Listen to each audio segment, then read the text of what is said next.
Dead End City is a 90s arcade-inspired post-apocalyptic vertical scrolling shooter.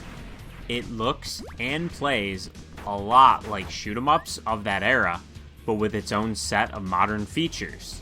In Dead End City, you'll take control of one of 5 different armed vehicles and seek to take down the Scorpio gang in order to rescue your captured loved ones. But before we get started with the full review, if you enjoy indie games, please consider clicking that subscribe button, as I cover a lot of different games on my channel, including lesser known titles that don't get much media coverage. Thanks for watching this review. Now let's get to it.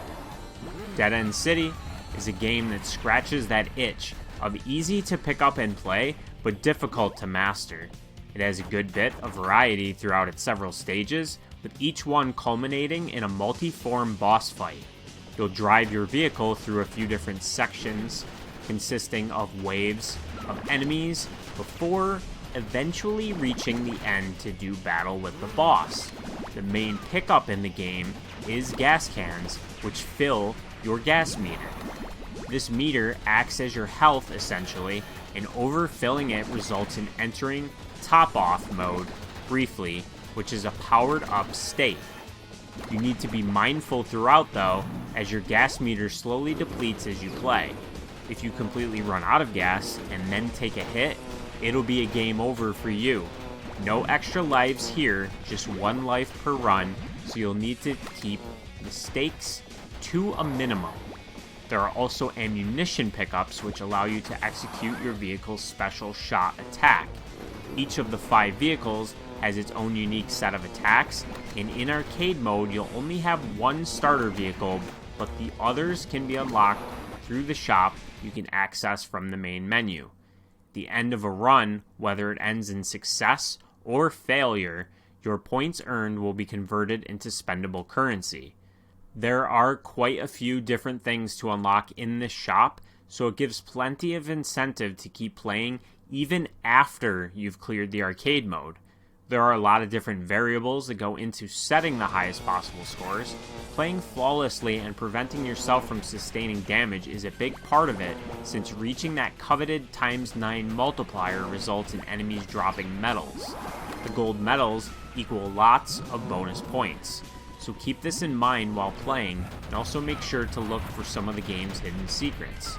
Earning currency and unlocking new vehicles in the shop is the aspect of the game that had me coming back for more. The vehicles play different enough from one another that there should be one that will resonate uniquely to each player's playstyle.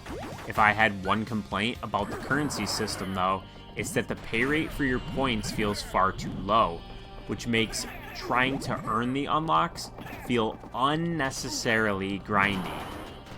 Now let's talk about the worst part of my experience with Dead End City. What was extremely frustrating when trying to reach its conclusion in arcade mode is that a good chunk of my time was wasted. You don't earn your currency till the end of a run, so in 2 different instances, the game locked up on me, resulting in nothing earned and my time being wasted.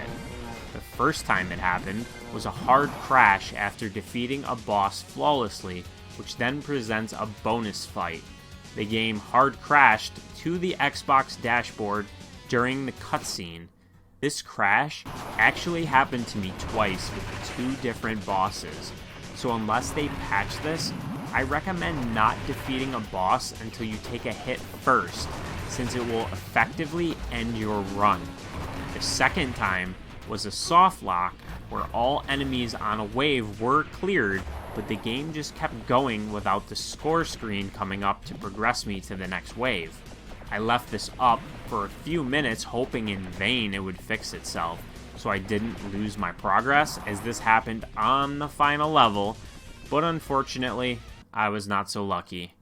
These types of issues are always frustrating and unacceptable in a release quality product, but I did report them both to the publisher, so let's hope they get fixed in a patch so nobody else has to feel my pain.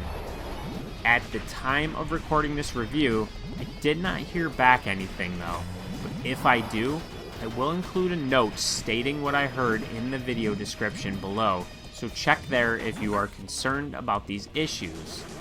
Other than these two unfortunate crashes, I really enjoyed playing Dead End City. I think towards the end, it teeters a bit too far on the overly difficult end of the spectrum, as you don't have the mobility to dodge bullet hell levels of projectiles, but each level felt unique and fun to play through. Most of the bosses are a challenging but fair obstacle to overcome. For shoot 'em up fans, there are leaderboards to compete in, a harder difficulty, art gallery unlocks, awards to earn, unique endings for each driver, score attack, and highway modes to play, and some other goodies in the shop to unlock in order to keep you playing after you clear the arcade mode. So overall, I did enjoy my time playing Dead End City. Defeating the boss felt like a frustrating difficulty spike, and there's another boss that seems to take too long to defeat, so your gas meter really runs low by the time you defeat them, and that's provided you didn't take too many hits and get a game over by that point. But the level design, great pixel art, pretty good music, plenty of unlocks, and easy to play but difficult to master gameplay kept me engaged throughout my playtime. Hopefully a patch gets pushed to fix the crashes I mentioned, as they really left a sour taste in my mouth when they happened. But with all that said, I award Dead End City an overall review score of 7.6 out of 10, and definitely recommend playing it if you enjoy 90s arcade style shooters. I appreciate you watching this review, and I hope you found it helpful. If you enjoyed it, please like the video, comment below if you have any questions, and subscribe if you haven't done so already. And until next time, have a good one.